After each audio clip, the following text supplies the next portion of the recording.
Hi everybody, this week we're covering 3 movies. Clown in a Cornfield, Fight or Flight, and Shadow Form. Seatbelts everybody.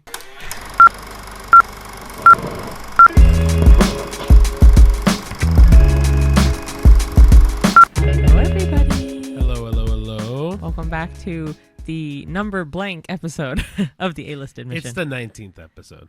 I'm not keeping track. I keep track again because I have to post all the podcast episodes, so I No, actually that's know. fair. Yeah. No, that's great. We're getting close to not teens. Not teens, you're right. I mean, we're almost there to halfway through the year. That's crazy. I can't believe it's Only 7 more weeks. Because then, right? 50, 7 more weeks till what? The halfway mark of the year. Oh, really? Yeah. I thought it was less. Well, no, because remember, it's 52 weeks in a year, right? Yeah. So half of 52 is 26. Yeah. And we're at 19. So 7. Oh, yes. Yeah, sure. Anyway, guys, hope everyone's doing well. Mm-hmm. I hope everyone's week was nice. Our week was kind of weird because of the weather. Oh, it's been so weird. So in our area, not even like 3 days ago, for me, I was wearing shorts because it was so hot. And then this morning I was wearing my winter coat because it was freezing. So, Yeah, like it's weird because, okay, for Canadian weather, like I've noticed, especially beginning of the week and middle of the week this week, what would be where it was super warm, and then the next day or two is cold, and then it gets super warm again, and then again the days after that are cold. So I did look at the weather for the coming week, and I use Fahrenheit. I actually don't use Celsius. Which is weird as hell. But this week is supposed to be in the latter 60s, early 70s in Fahrenheit. So It's the 20s. 20 is roughly 70. Yeah, see, I don't get So fucking the rule of Fahrenheit. thumb is like double it and add 30. Some people will say double it and add 29. Just double it and add 30 and you get the average of Fahrenheit. Yeah, but I think it makes no sense. Like, if it's 0, I know it's cold. So when it's cold temperatures, I like to hear Celsius though. It But doesn't- it's not like when it's 100 degrees outside. I'm like, oh yeah, it's 30. It's so hot. I'm like, no, it's 30. It's not 100. Like, I don't know. But that's what I mean. So Celsius makes more sense. No, not in the summer. Absolutely, it does in the summer. If I hear, oh, it's 20 degrees, oh, it's warm. If I hear it's 30 degrees, oh, it's hot. If I hear it's No. 10 degrees, it's cool. 30 Like, sounds cold because 32 is 0. Like if you do 32 Fahrenheit. or 0 is 0. Anyway, this has nothing to do with anything. It doesn't matter. A little banter at the beginning. No. Yeah. Yes. Well, we have banter at the begining too this week. We Well, have yeah. a few things. So first things first, guys, we have some movie news, but we also, boom. like the intro said, have 3 movies this week. Yeah. But we'll go into the movies after. So we'll do the movie news first. So the first thing that I remember seeing, I know Cheyenne reminded me of before the podcast, was the Golden Globes are adding a podcast category. That's really cool. For us, yeah. Well, it also is kind of not annoying, but on the posts that we have seen about it, it just shows celebrity podcasts. But the thing is, because celebrity podcasts are more popular. I'm glad it's going to the Golden Globes though, because I find the Golden Globes are the most neutral playing field because it's movies and TV. So I think they have a good thing going by adding podcasts. Yeah, I mean, the idea is that they are going to add podcasts that are most influential or inspiring to the public. Yeah. Right? And I mean, like, I listen to the Smartless podcast. It's not really influential, but it's a lot of fun and nice to listen to. Yeah. So I understand certain celebrity podcasts. Now, that being said, for our podcast, yeah, like, it'd be nice, but probably not. Never say never. I don't know how inspirational it is. I'm not talking inspiring, but that's a separate thing. Whatever. All right, you want to go to the next one? Yeah, sure. There's a random one. I know there's a lot of movies that have been announced that are coming out in the next year or two. But this one we were excited for because of Aardman Animation coming back into fruition and being a thing. They're making a new Shaun the Sheep movie. They already have the name too. It's called Shaun the Sheep, the Beast of Mossy Bottom. It's coming in 2026. I don't think they have a set date, but it is in 2026. So yeah, anybody who likes Wallace and Gromit or that kind of animation, Chicken Run. You just beat me. Yeah, so Shaun the Sheep. I think both of us grew up watching the TV show for Shaun the Sheep. Hard pause, I guess. They had a TV show. Damn. Okay, so I watched the Shaun the Sheep movie. I don't know if they made more than one movie. There is a Shaun the Sheep movie, but there's a bunch of TV shows. I think that's where it came from. I don't TV know. show. I don't know. I may have watched All it, right, but I so- definitely remember the movie more than the So the I show. definitely watched the show. Okay. But yeah, no, I'm excited for that. That'll be really fun. I love Aardman animation. And even I know it's not as claymation-y as it used to be, but I really like what they've done still and that they're like coming back again. Yeah, no. Any kind of because okay, so claymation in its own, we know that it takes a long time to make. It's very taxing. It's very what's the word I'm thinking of? It's not patience. The opposite. It's very Tedious. Tedious. Thank you. So when claymation happens, it's a lot of people either go, "Oh, it's good," or "Oh my gosh, I love claymation." And so I think we're both on the boat of, "Oh, claymation's amazing. I love claymation." Yeah. So the fact that people are still doing claymation, even though it's super tedious, and they're not resorting to like AI or like, I think I'm really excited for any kind of claymation stuff. Mm-hmm. And then the last thing we had, this is more financial news. I Yeah, guess, or it's business through news. City TV, if you know of Canadian news, like Yep. City News or Yep. yeah. Cineplex has reported a loss of $36.6 million in its quarter as its revenue fell 10% compared with it a year ago due to a weaker film slate, which makes sense because January, February, March, not a very heavy movie Mm-hmm. thing. Like we've seen every movie in that time frame, and I can say that very not lackluster, just not as popular compared to even April or May so far. And then obviously we're like the end of May has Mission Impossible, right? And then June is coming up, and that has its own set of movies. Yeah, just January, February, March are pretty not as popular. Yeah. The movie theater company says the loss amounted to 8 cents per So close. 58 cents per diluted share for the quarter ended March 31st. Sorry. There you go.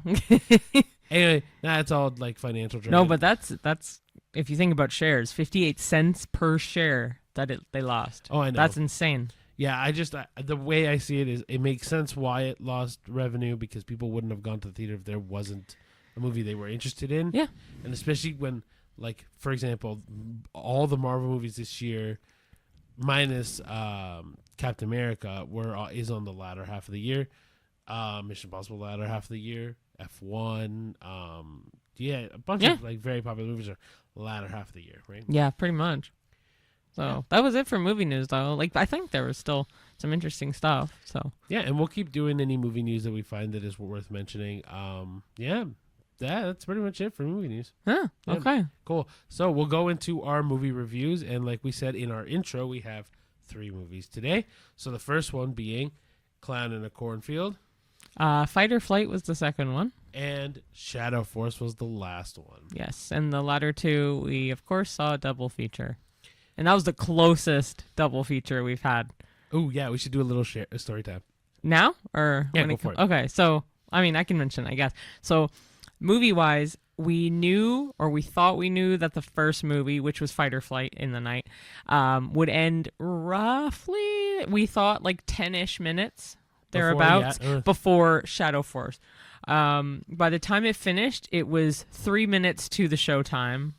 By the time we got to the other showing, got a drink from the concessions, it was like, and went to the bathroom, it was 5 minutes into the trailers, which never happens for us. We always sit through the trailers. But I will say, like, the trailers before a movie really screw up timing like that. Oh, yeah, because both of these movies, Fight or Flight was an hour 42, Shadow Force was an hour 44. After the trailers, they were both around 2 hours. And it's like, why not take that into consideration when you type the running times? I don't know. Yeah, because people are going to be like, oh, well, the thing is for me is like, if you're going to say the movie starts at 7:30, then the movie starts at 7:30. The trailers start beforehand. Yeah. That's how I would view it because, like, I know people are like, oh, well, the movie, oh, don't worry if we're late. The trailers go on first, but like for me, I'm like, if it's a 7:30 to schedule my life out, I'd like the movie to start at 7:30. Yeah. Right, and if people don't want to see the trailers, they don't come early. Yeah, it's You know what I mean? very rare that it starts in good time now, and some of the trailers are just crap. And then some trailers are like some movies are like 5 minutes of trailers. Some are like 15, 20 minutes of trailers. Yeah, I wonder if it has something to do with, because I know the trailers, most of them are tied to the theater chain, but I almost wonder if the movie somehow gets sponsorships through some of those trailers. I don't know. Maybe that's why they have more. I have no idea. I don't know, because Fight or Flight, I think, was not more independent, but it had a lot more production companies tied to it. Yeah.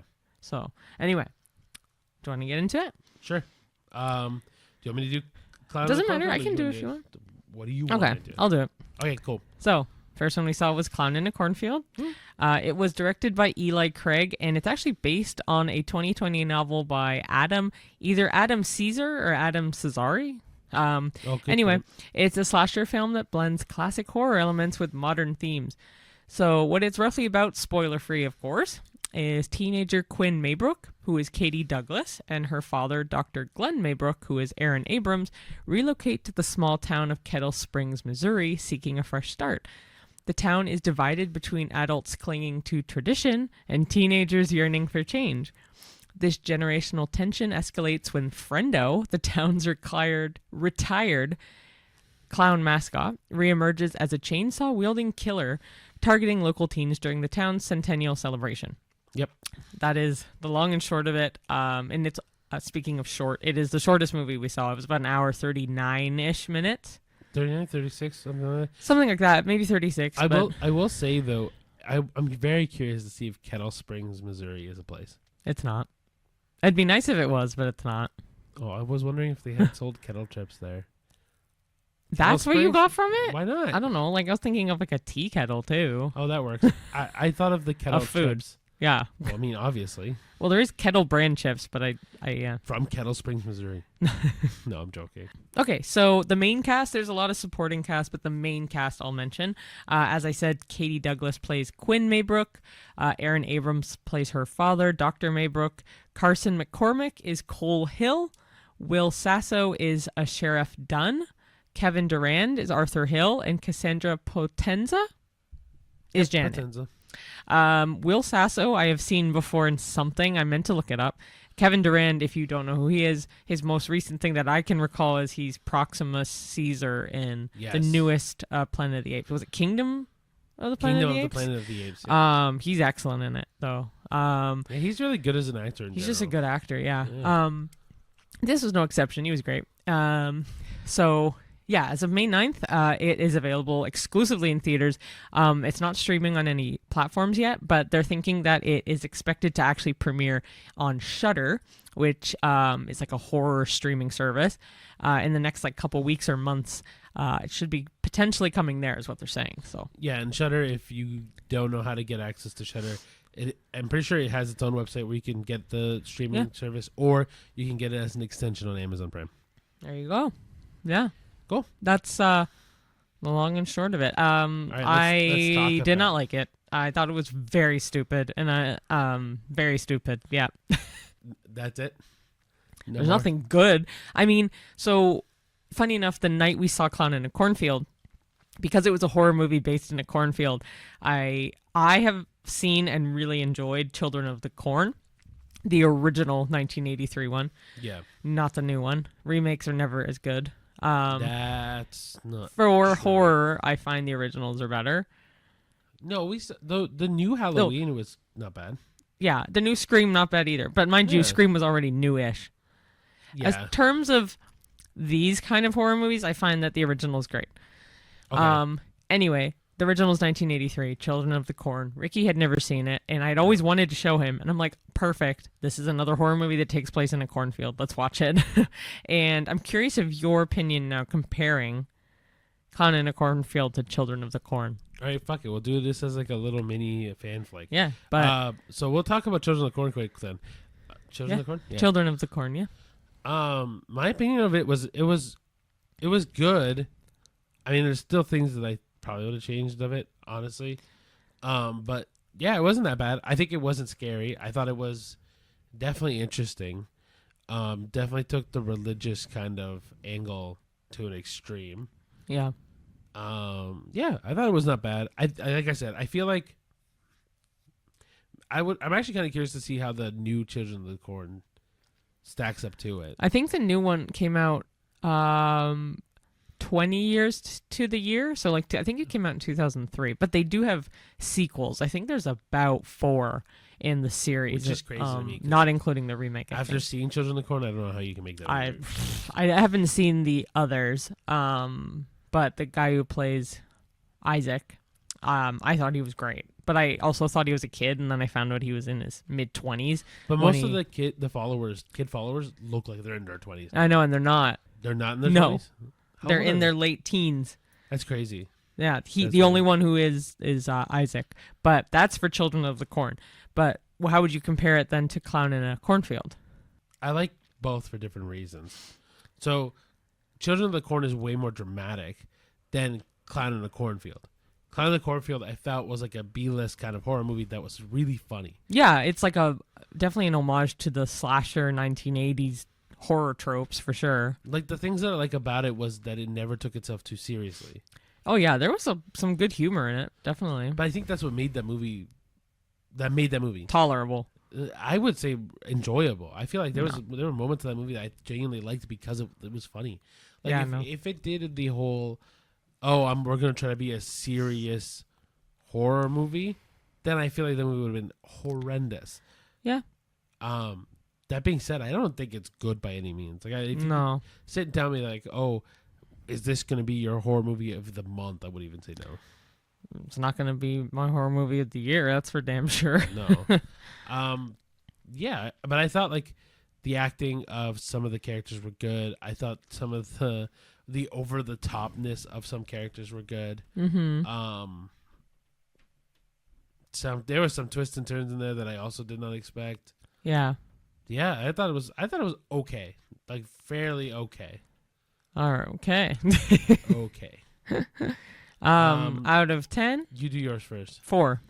I'll stay with you. I think 4. Really? Yeah. Okay, I thought you were actually going to go higher. No, because I don't want to mislead people. It's a bad movie. It's coming, but don't go in thinking like, oh, it's a funny bad movie, or like I just think it's a bad movie. Like it has funny moments.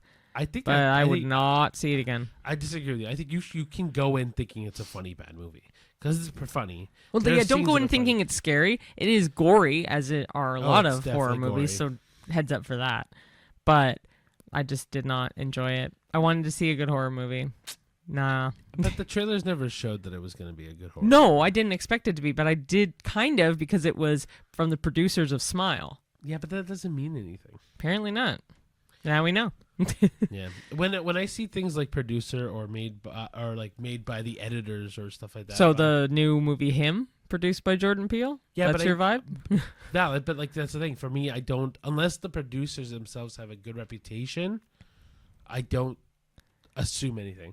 Like Jordan Peele has produced even was it the Monkey Man last year? Monkey Man, yeah, with Dev Patel. Dev Patel. But that movie was amazing. It was really good.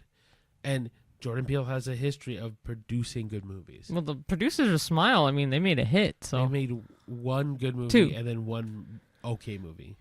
I actually don't know what else they've made. No, they may have made other stuff. Smile 2. Yeah, like, but Smile I was okay. Smile 2 is a great movie. Yeah, but I don't think that the producers have For me, when I think of producing, I think those are the people that get the system running. But it's the writers, it's the actors, it's the directing, it's the music, it's the, you know what I mean? Like there's a lot that have to make that ship go right. And for one section of like from the producers of Smile, well, they can have produced Smile. Yeah. But I don't think that is all ever a recipe for success. Yeah. Anyway. Fair. Okay, so now our review for Fight or Flight. Mm-hmm. Fight or Flight is a fast-paced, action-packed thriller that takes place almost entirely on a commercial flight. Josh Hartnett stars as Lucas Reyes, a former Secret Service agent given a shot at redemption when he's tasked with escorting a mysterious hacker across international skies. But when the flight becomes a battleground filled with deadly assassins and hidden agendas, survival becomes the top priority. With stylish fight scenes, claustrophobic tension, and bursts of dark humor, the film delivers a wild ride that blends John Wick-style combat with the chaos of sneaks on a plane. It's a self-aware, adrenaline-filled spectacle that doesn't take itself too seriously. Yeah. Cool. One of the things that me and Cheyenne did say though is it says snakes on a plane, but that's definitely not one that I thought of immediately. No, I thought of Bullet Train. 100% Bullet Train. I'm curious if the producers or anyone attached to this have written or done Bullet Train, because they're very close in style, in emotion, and just on a plane, yeah, not honestly, a train. It just kind of just feels like, oh, hey, Bullet Train was a good movie. Let's do something similar, but on a plane. It's like a spin-off. It felt like a spin-off in the best way. Yeah. Yeah. All right, now we'll go into our main cast. Like I said, Josh Hartnett as Lucas Reyes, Karithra Chandran as Isha. Isha Manhal. Katie Sackhoff as Catherine Brunt. Julian Kastov as Aaron Hunter. Marco Zarar as Cheyenne. I think he calls it Cayenne almost, like this. I remember Cheyenne. No. That's how it's phonetics, but he says Cayenne.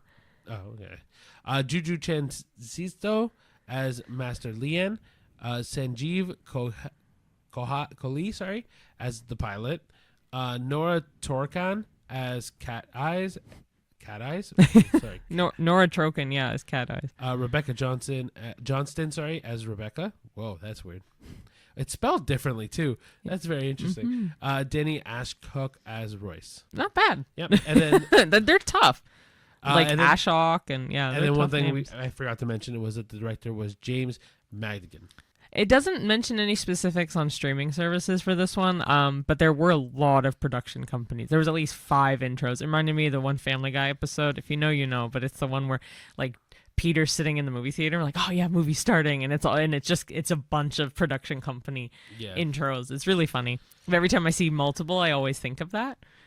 Mm-hmm. What are your thoughts on it? I thought it was really good, actually. I thought it was fun. It was action packed. It was very much like, oh, I don't know where this movie's gonna go, and even some of the twists in it, like one twist that I expected to happen much later happened so much earlier. Yeah. But yeah, no, I honestly, if you like Bullet Train, this isn't like it. This is the second movie of it, essentially. Yeah. Different actors, obviously, in a different story, but it's very similar idea. Yeah. Yeah. It's a fun ride. That's all I can say. I feel like it was, as long as you don't go in there thinking this is gonna be the best movie in the world, I think you'll enjoy it. If you like action movies too. Yeah, 100%. Yeah. Anything you want to add? It was brilliant. I really liked it. That right now it's in my tops for the year. Oh wow. Okay. I thought it was great. I really, really, really liked it. Definitely not a high rating, but I really, really liked it. Wow, that's crazy. It's not on my top 5 at all. No, of course not. What does that mean? You don't give the vibe of having... I have a preference for my favorites. I don't know. Yours seems kind of like... like. I mean, I think I picked good movies. I like to think I picked good movies, too. This was a good movie. I'm not saying it wasn't a good movie. I don't think this is top 5 worthy. I just said top. I didn't say 5. It could be top 10. Definitely said top 5. No, I didn't. My top faves of this year. Okay. If I said 5, I meant to say fave. Okay. Not 5. I will give you that this is so far in my top 10 half for sure. of the year, yeah. What also is the top half of the year. Fair, but I mean, like, top half so far of the movies you've seen. Yeah. No, I thought it was great. I really, really liked it. Mind you, my rating is not going to be exorbitantly high, but I still really, really liked it. I think I'm a 7. It's funny. I was actually going to say a 7. Yeah, because it's or good. 7. Okay, because I said I really, really liked it. It was 7.5. What does that mean? Because you didn't like it as much, so I have to up it by at least a half. No, but I think it's because the movie is good. I think there's some obvious flaws in that movie. Like, or can you say? Yeah, no, I can say. I feel like the pacing of that movie feels repetitive. Like, there's certain things that happen. Like I'm curious. Looking like all the people that come and attack him do feel repetitive because it feels like that's not a spoiler, I guess, 2, either. Wave 3, yeah, wave 4. I wouldn't keep going. Well, I mean, no, don't ruin it. It's not really ruining it. That's what happens. It's just that's in the trailer, so you're good. Yeah, it's just like it just kind of feels like there's no variety in The fights were very similar to Bullet Train. But in Bullet Train, each person that he faces off has a very unique style. Well, I did like the fact, mind you, it is similar in the way, but in Bullet Train, they all kind of tie together. Yeah. The assassins and all that. And this doesn't. It does, but not in the same way as Bullet Train. Whereas Bullet Train, spoilers for Bullet Train, but like they're all kind of on one mission, or like they all realize they're all connected by one thing. Yeah. This one, they're connected, but not very loosely connected. They're connected by one goal is literally all it is. Yeah. Yeah. It ends up being 2 goals too. Yeah. I think Bullet Train is a better version of this. Oh, I agree with that, but I really liked it. And I like that Josh Hartnett is doing more movies. Way back when, I read an article that said because he wants to spend more time with his family and kids and stuff, he only does, I think he said 1 movie a year or 1 movie at a time that he films. That makes sense, though. Yeah, so it's been nice to see that he's been in the more mainstream, but still not as much, right? Which I don't mind, but that's nice that he's being like a strong family man for that. Yeah. I thought the woman who plays Isha did a good job too. Yeah, I don't know if she looked familiar or not, Isha, but I don't remember her from anything. But I mean, if she has made it up in a major movie, I'll put it up on the screen for people. Because I know you called her Carithra, but I almost wonder if it's Charithra. I mean, CH in the English language has a very much different variants. Yeah. But I don't know. But honestly, I'll give it a 7.5. I really, really did like it, though. I'm going to give it a 7. It won't be, honestly, like the more I think about it, it'll be top 10 for sure, I think. But depends on the rest of the movies this year. Because there's a lot that are coming out that I'm excited for. Even in like the next couple of weeks, we got Mission Impossible in July. It's Fantastic Four. There's Megan 2.0. We're not counting Megan as going to be what tops the year. No, but I'm just listing out movies. I know what you did last summer is getting redone. Elio. I keep Elio, sorry. I keep listing off horror movies, not intentionally. I just realized. Well, then we got Final Destination next week or week after. Bloodlines, yeah. I think Karate Kid is still coming out. We gotta watch. China's not seen a Karate Kid movie. Yeah, which is fine. No. Actually, it's funny. I've had a few people tell me recently. I'm like, I haven't seen it. They're like, what the hell? Like, how dare you? No, you should watch it. I think. No, I do want to watch it because I like the guy in it, the actor. Ralph Macchio. Thank you. I almost said Ralph Fiennes. I don't. Jeez. I mean, he's great. He is also great. Actor. Side note. ADHD brain. Speaking of Ralph Fiennes, more specifically Ralph Fiennes in Conclave, they have a new pope in the real world, not the movies. Pope Francis passed away, unfortunately. He was even out in the media the day before he died, and he was not looking good, unfortunately. I think he was about 88-ish. Around there. In his I could be wrong, but I think he was around that. So he passed away, and it only took a few days compared to what it could have been. What it normally is. Yeah, and he's an American pope, too. The new guy, yeah, his, is it... I don't remember, I don't know what his pope name is. I do, it's... if I remember eventually it'll come up. If not, it'll be on the screen for YouTube. But fun story about them when they picked the new pope. Oh, is it Pope Leo? I think it's Pope Leo. Anyway, yeah, Pope Leo. I knew I was right. Anyway, so one fun thing was when Pope Francis was the pope, he had picked 80% of what is now the cardinals in the... How old is this guy? They're all pretty Francis? old, but... No, the new guy. You said he picked 80%? No, not him. Francis picked 80% of all the cardinals that were there. Oh, was he one of them? I don't know if he was one of them. But, okay. But no, there was a reason I'm telling the story. Okay. Cutting me off. Anyway, so because 80 of the cardinals had never done a conclave before... They watched the movie. You're kidding. To understand what the conclave is going to be. That's so funny. I did not know that. Pope Leo was one of them. He watched conclave before they got That's picked. Hilarious. And the best part is one of the guys in it is American. Yeah.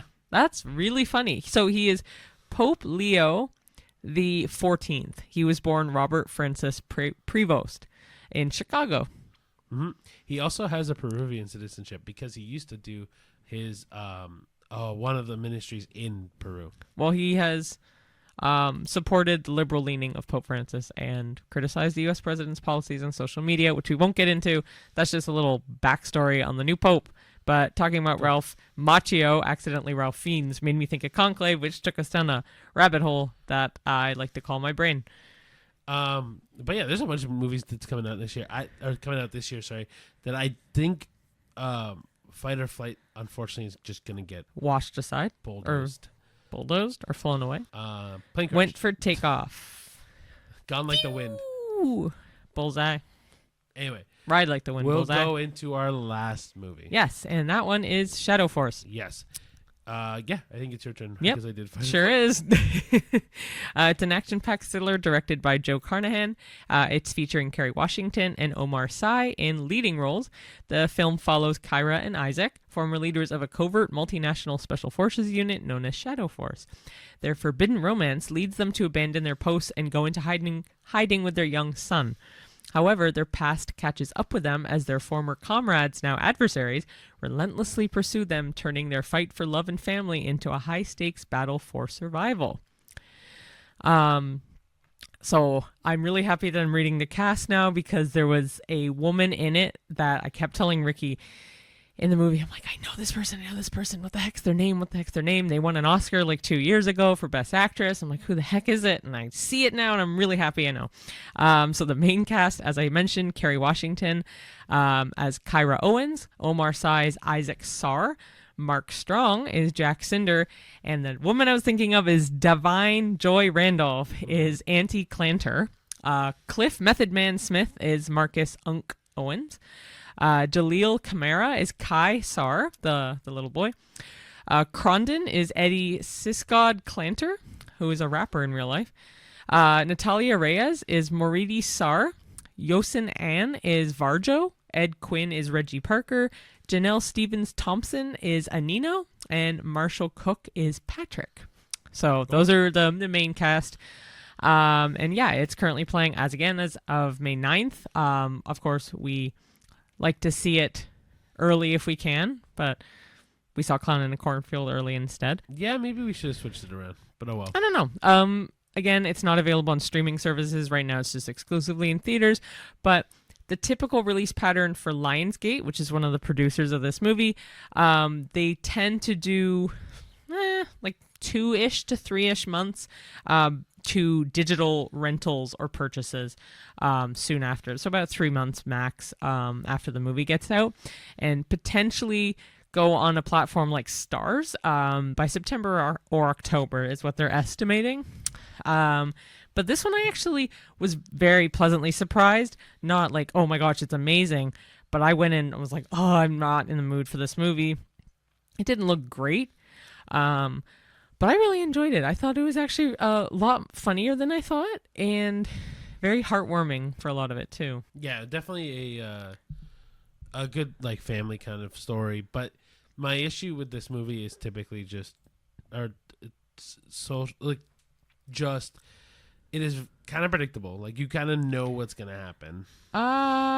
Yes, but I wasn't going in for like finding a twist. I genuinely wasn't. No, I wasn't looking for a twist in particular, but I was looking for something like, I don't know, something interesting and like fresh to the familial, or like, oh, my son is held captive, gotta get revenge on the bad guy kind of idea, and it doesn't do anything overtly new.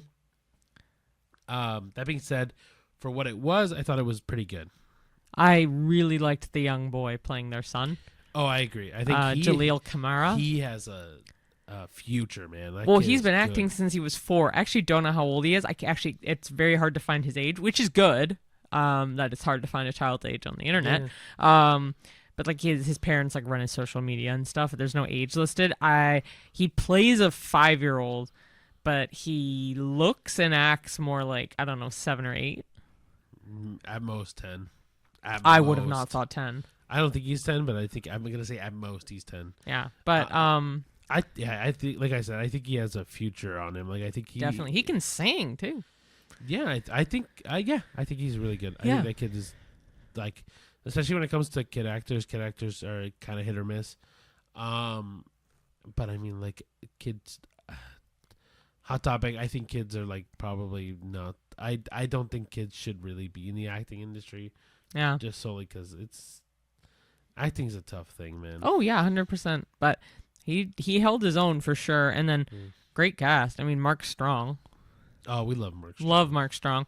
Omar Sy, I knew I had seen him in something, but he is in a very notable scene in Jurassic World. It's like him, his eyes are, so he has very notable eyes, and like his facial features are very just noticeable. That's not the word I'm thinking of, but they're very prominent. And his eyes are very wide. I don't know if you remember the scene in Jurassic World. He's like trying to like hide or whatever, and his eyes are open, I guess, for so long that they start to tear. Yeah. It's the one vivid memory I have of his face. So yeah. If you want to go into ratings, I think this movie's gonna get a 5. No, a 6. I'll give it a 6. I'll give it. It's better than. I'll give it a 6. Better than mediocre, but not reinventing anything. The acting's okay. The acting's pretty good, I would say. The action sequences are okay. Divine, or I don't know if it's Divine or Divine. I want to say it's Divine. She's really funny. I really like her in this. She stole the show. She was great. And the boy. Like him and Divine. I would say those two were the top. But I would say 6 because it was better than Clown in a Cornfield. Yeah. But not as great to me as Fight or Flight. No. So it's a good middleman. Man, we're pretty in sync today on ratings, eh? For the most part, I just gave it 7.5 for Fight or Flight because I liked it a bit more than you did. That's fine. Yeah. But I think if you're looking for a if you want our opinion on movies to watch for this, coming Tuesday, I would say, man, Fight or Flight is your choice. Out of those 3, definitely that one. But if you're not into, because I'll also say Fight or Flight is kind of gory. It's very gory. So if you want something that's not gory but still an action movie, then do Shadow Force. Or if you don't want. Sorry, I was like, what? If you want a movie that's actiony, not gory. Yes, Shadow Force. Or sorry, oh my gosh, Shadow Force. Yes, and if you want a slasher, Clown in the Cornfield. And if you want none of those, but maybe a little bit of blood, Sinners. I mean, a little bit of blood. Sinners has quite a bit of blood. Yeah, it's vampiric blood. It hits different. The only thing with Sinners that I'm starting to get worried about, and a lot of people, the hype's gonna be too much. Yeah. Oh, 100%. I thought that right away. Everyone I know, because they know we do podcasts. Have you seen Sinners? I just saw Sinners. I'm like, yes, I have seen Sinners, and I plan on seeing it a second time. Don't get me wrong. Sinners is a phenomenal it's incredible. movie. But I worry. Same with like music that gets overplayed. Yeah. I'm worried that this is gonna lose its sparkle because so many people are raving about it. And I know it's great to be raving about it. It's brilliant. Ryan Coogler did great. Everything about it is great. I just don't want it to get overhyped like that too. Yeah, I don't know. I can just keep gushing about that movie though still. But there again, like we said, there's a lot of new movies coming out. I mean, F1 is coming soon too. Oh yeah. And then Thunderbolts is still out, or the new Avengers. It got revealed online. I'm not spoiling anything. No, I'm not spoiling it, but that explains, if you've seen the poster, there's a little asterisk at the end of the word Thunderbolts. Now you know why. It's the new Avengers, and like Ricky said, not a spoiler. It's literally all over their social media. I will say, one of my friends did come up to me and say that they liked the second half more than the first, and I completely agree with that. The Thunderbolts. Oh yeah, I'm still obsessed over Bob. His character's so deep to me. I I found something out cool. Louis Pullman, who plays Bob. Yeah. His dad is an actor. Who's his dad? So I don't remember what his dad's first name is. I'll put it up on the screen. But he plays in Independence Day, and he plays in it's a kids movie as well. Oh my gosh, his dad is Bill Pullman. No shit. Yeah, so Bill Pullman's his dad. That's so cool. Yeah, and the other movie I was thinking of is Casper. That he was in? Yeah. That's so cool. Yeah, he was in Independence Day. He's been in, oh my gosh, Wyatt Earp. So many movies. He's been in Sorry, we're looking at his filmography. Oh, he was in The Equalizer and The Equalizer too, but like I'm trying to think where I've seen him. Like I know him very well. Well, I've also seen Sleepless in Seattle, and I've seen him in that. Yeah, he did also a lot of TV. Yeah, he did. Holy cow. Anyway, cool though, hey? That's really cool. That is really, really cool. Okay, the more you know. And he was also like on stage too, like Broadway too. Oh yeah, that's just really wicked cool. Yeah. So okay, if you want to see a generational kind of thing too, I mean, movies do that too. I mean, that movie actually has quite a bit too, right? Because you have Wyatt Russell's also in that, who is obviously. So yeah, like Ricky said, that was our 3 movie reviews, and to kind of tie up our second half. It won't be as long because we did do some extra movie reviews, I guess you could say. I mean, we also tied in a bunch of movies coming up this year. And movie news, which I really like the movie news stuff. If you guys like it, let us know. But we'll do one quick question before we wrap up and try and take it away. So we were thinking of like, what could be like a wrap-up question, just something random. And we were talking about, what movies are coming out, like we had mentioned. And later on this year, specifically September 5th, is going to be the last and final Conjuring movie, which is called The Conjuring Last Rites. And it's essentially about the real-life haunting of the Smurl family in Pennsylvania in 1986, which apparently was a very notable case that they had. I don't know it. I don't know them other than when I watched The Conjuring, but I do quite love the Conjuring series. I also really like anything that's religious horror or exorcisms to that degree. I also like the actors. It's Vera Farmiga. Thank you, and then Patrick Wilson. Thank you. I know their names. It's just the last names is the part that's they're great, and they said they're actually quite sad about it finishing. Well, I mean, this is at least a decade of their. And it's the director James Wan.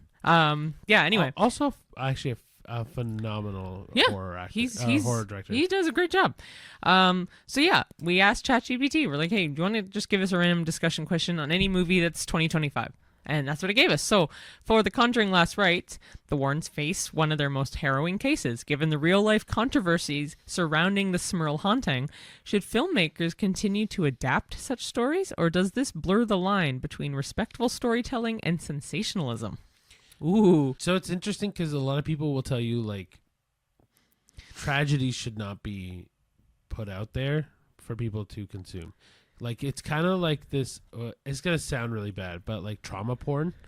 Like, people really enjoy hearing about trauma and taking in trauma. And like think about even the Dahmer TV show. Yeah. Like, people loved it, but it sensationalizes a really fucked up dude. Like, and it really puts a high, like, I remember we talked about how they didn't acknowledge really the families that much. That was a huge thing after the fact. A lot of the families were like, they didn't even like mention anything. They didn't seal it up or whatever, what have you. Right. So like, that's a big thing is like, okay, we're talking about these major real life events, sure, but like, it's not really in a respectful way. And or the problem is that even if it's done respectfully, people don't look at it as it like, oh man, this is a terrible loss for those families. Yeah. It's, oh man, that Dahmer guy's kind of cool, but kind of fucked up, but kind of cool. Yeah. Okay. So good points, Ricardo. So my idea or my opinion on it, yeah, I align with you with that. With when it's true crime to that degree, if they are not given, if the victims' families or the victims are not given that proper respect, or I think if it's anything related to a true story, I believe it needs to have approval from that side, the victims or the victims' families. Yeah, it needs sides, either a seal of approval or like, yes, go ahead with it, but don't include the names or like something, unless it's that prominent of a story, like with Jeffrey Dahmer's victims. If the names are very, very well known, then I would say ask for approval still, even if it's not public domain, but in that public realm. When it comes to Conjuring type movies, like exorcisms and ghost stories, if you will, and demonic paranormal activity, I don't think it's necessarily bad, in my opinion. I think they could continue to adapt these kind of stories.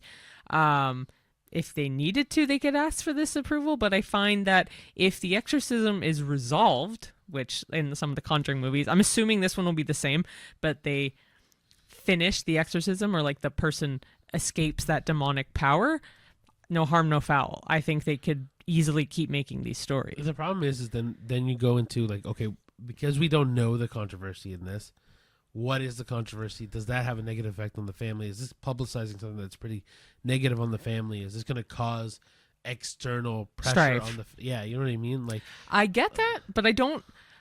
I actually think in the Conjuring movies, because it says here respectful storytelling and sensationalism. Does it blur the line? I kind of think the Conjuring series does.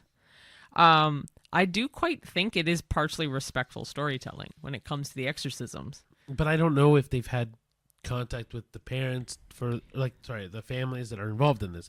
Like, are we saying that James Wan and the rest of his team, when they were writing the Conjuring movies in general, did they go into contact the families that were involved? Did they go in? Well, the families were noted in like TV shows and stuff with Ed and Lorraine Warren. Yes, but they're also they've already gotten these stories from Ed and Lorraine Warren. They've approved it. Yes, but they're approved to tell the stories, but it's still... No, they approved the movies. Yes, I'm not... Okay, but I'm not saying that they didn't approve it. I'm saying they approved it, but like, you can say the same thing about the Dahmer side. Jeffrey Dahmer's family, like parents and stuff, could have approved it, but the victims didn't, right? So it has to be, I think, approved both ways. So I did some background digging of the first Conjuring movie to see if anyone had approved the movie or anything like that. So the first movie was about the Perrin family, and one of the daughters, her name's Andrea. She said that movie was a beautiful tapestry, and I'm quoting that. And it had elements of like truth and fiction, but it was also by the media and by the family. They're noted for having a lot of inaccuracies and inconsistencies in the story, so it was largely fictionalized. But the success of that film has made that house in the film a tourist hotspot now, and made the Warrens into like these heroes of, folk heroes, and made these like folk heroes, even though a lot of it's fictionalized. And there were also issues. I won't get into it, but let's just say some minor abuse, to the extent that Lorraine Warren asked for with the movie in their contract that they did not want anything mentioned about that type of abuse, and also any type of extramarital affairs she didn't want with Ed. She didn't want any of that in the movie. So that was actually specifically in the contract, which is very interesting. I don't know, I could easily dig more into this, but for sake of podcast, essentially one of the daughters said it is a beautiful tapestry, even though there is a lot of fiction in it. Sure, but I'm saying like this new movie, like, okay, let's get off of specifically the Conjuring series. Let's, like, with stories that are gonna deal with, like, even if we go into other serial killers or other stories that are realistic, even if they put fictitious elements to it.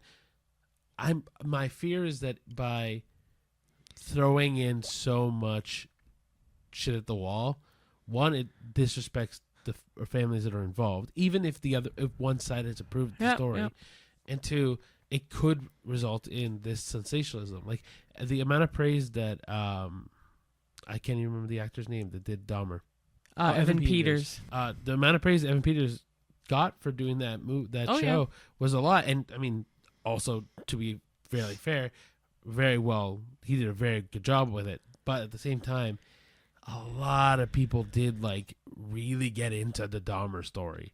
Yeah, of course. That, right? So yeah, it's very... It's a bit of both. It becomes a fandom in not the best ways for a lot of those true crime like mockumentaries and stuff, like with Monster with Charlize Theron. When she did that serial killer, Eileen Wuornos is the serial killer. I mean, it was very, very like accurate in terms of physicalities and stuff, but that movie got like such high praise, and I'm sure the people were not super happy. Yeah. But specifically with this discussion question, it was about this movie. So I guess for me, I don't know. So my idea with this would be like, if they're going to tell a story that does involve real people and at least a part of the story is real, I think they should get both sides involved into the fact checking at least of it. Yeah, and if they want to make it fictionalized for the sake of movie, I get it. Just maybe I still think run it by any victims, not obviously victims' families, or if they have all since passed, someone related to that family, or if they even approve it. If they don't approve it, make up a story. Yeah, and then I guess with the sensationalism part, I guess if the Conjuring, like with the Conjuring thing as well, is like any kind of horror movie is going to create this sensationalism. So it's tough. It is tough, especially with religious horror, I find. Oh yeah, especially exorcisms. oh you're right. Because Right. it's tricky because it's demonic entities, and you obviously can't get approval from that. So, but yeah, that was actually a really good discussion question. I liked It that. really was actually. Yeah. Anyway, guys, so we're gonna wrap up here. So if you guys want to give us a follow on our TikTok, our Instagram, YouTube, Facebook, Threads, Twitter, Letterboxd. Don't worry, I got it this time. And then if you guys want to if you don't like the long form as much, follow us on Instagram, TikTok, and YouTube, where we do the shorts, the reels, the TikToks. I'm gonna also try to start posting them more on Threads and Twitter and Facebook as well.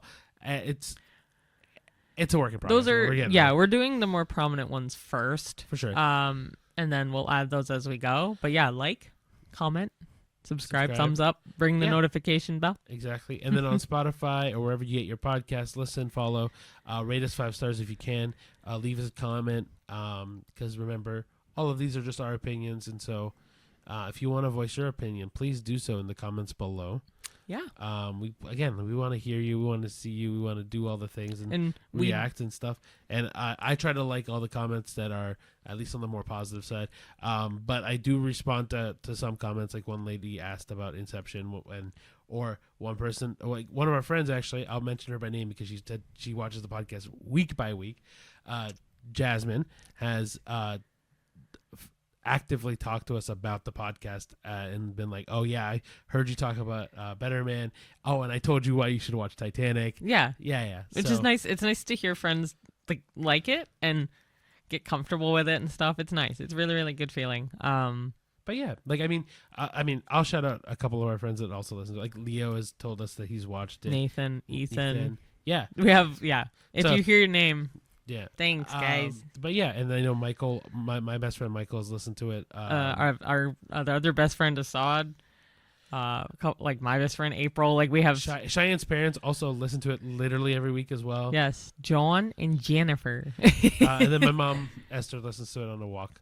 So, but yeah, guys, It's a little nice. shout out to family and friends. Yeah. But like honestly, please share to everyone you know. The more people that listen to it, the more we can fucking shout out people. I'm down to do it. But yeah, like if you've given us good feedback on the podcast, we love it. If you want to fight me on some opinions, like you think that Clown of the Cornfield is top 10 cinema, then please let me know what you think. I'm curious to hear it. But yeah, guys, please just follow us along, and we like doing what we're doing. Yeah. We also release this podcast on Tuesday, so that way you can go and see it for cheap. But then also that way you can just find a good movie, man. Yeah, and we see these movies. We see so many movies a week because we want to give you the content. We want to give you those reviews in time for a cheap night. How? Maybe if we end up doing a film festival, we'll give you those reviews too, but that'll be down the road. Yeah. Yeah. Anyway, guys, thank you so much for listening, and we'll see you at the movies. see you there. Bye.